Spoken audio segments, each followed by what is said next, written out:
ल अब हामी चाहिँ झुलुङ्गे पुलमा हिँड्दैछौँ। ल अस्ति आउँदा त हलेर नै आँटाएन हो।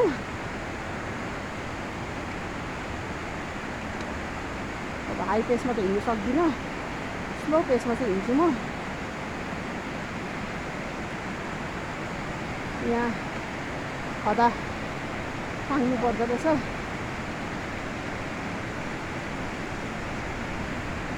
अगाडि चाहिँ हाम्रो क्याप्टेन साहब हुनुहुन्छ, कुवर साहब, अनि कुवर साहबको अगाडिपट्टि बहिनी हुनुहुन्छ। अनि म चाहिँ उहाँहरूको ग्रुपसँग जाँदैछु।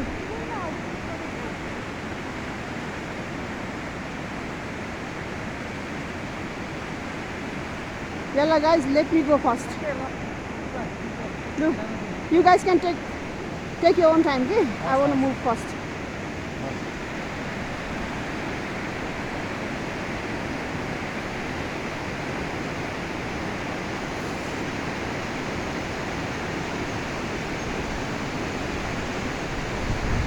म चाहिँ यस्तो मान्छे हो कि जसमा कि मलाई हाइटदेखि लास्टै डर लाग्छ हो। मैले कहिले एडभेन्चर, मेरो जहिले पनि एडभेन्चर चाहिँ यो सरप्राइज मात्रै हुन्छ। मेरो लाइफमा जे कुरा पनि हुन्छ सडनली हुन्छ। म कहिले खोजेर रिस्क पनि लिँदिनँ, खोजेर ह्याप्पिनेस पनि एक्सेप्ट गर्दिनँ।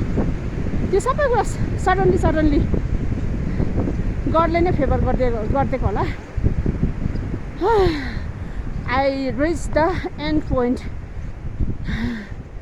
finish. Oh, thank God.